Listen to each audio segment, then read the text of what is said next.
Welcome to another session of Unboxing Hiver.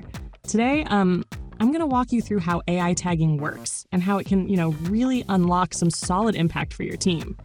So, tagging, right? It helps bring structure to your inbox, but doing that manually for like hundreds of emails every day, yeah, that's honestly just tedious and inconsistent. That's where Hiver AI steps in.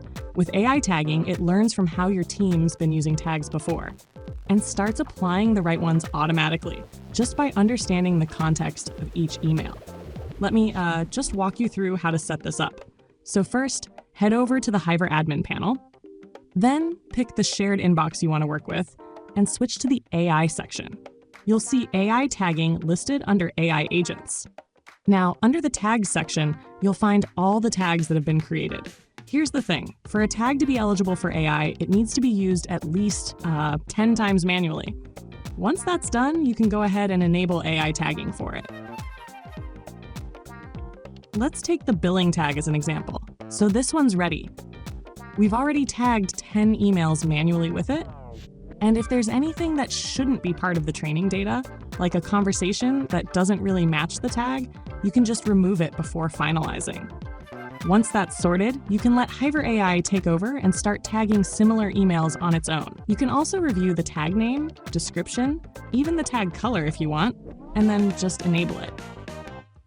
All right, now let's see it in action. We just got an email from William.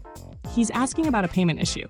And right there, Hiver AI's already tagged it as billing, automatically. Pretty cool. This helps the agent stay focused, like they instantly know what the issue's about without digging through the message. You'll also see the reason Hiver AI gives for applying that tag. And hey, if you think it got it wrong, you can just report it. And the AI learns from that feedback too.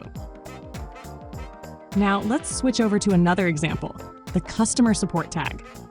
Right now, it's been used on 6 emails, so we still need 4 more before it's ready for training. You'll see that clearly. It shows you exactly how many are left. You can just pull in more emails to hit the threshold, and all the learning statuses, like which tags are training, which are active, it's all shown there. All right, so now that we've got AI tagging up and running, let's look at how it connects to other features, like automations. Tags aren't just for keeping things neat. They actually power some really useful workflows. For example, you could assign the conversation to the billing team, send an auto response, update custom fields like issue type, or even notify your team on Slack, all of that just by using tags. This brings a lot more speed, clarity, and structure to your support workflows. So yeah, AI tagging helps bring order to every conversation. It cuts down the repetitive stuff and helps you build automations that actually scale with your team. Give it a spin, train a few tags, and let Hiver AI handle the tagging, while your team focuses on what really matters, solving customer issues. Thanks for watching.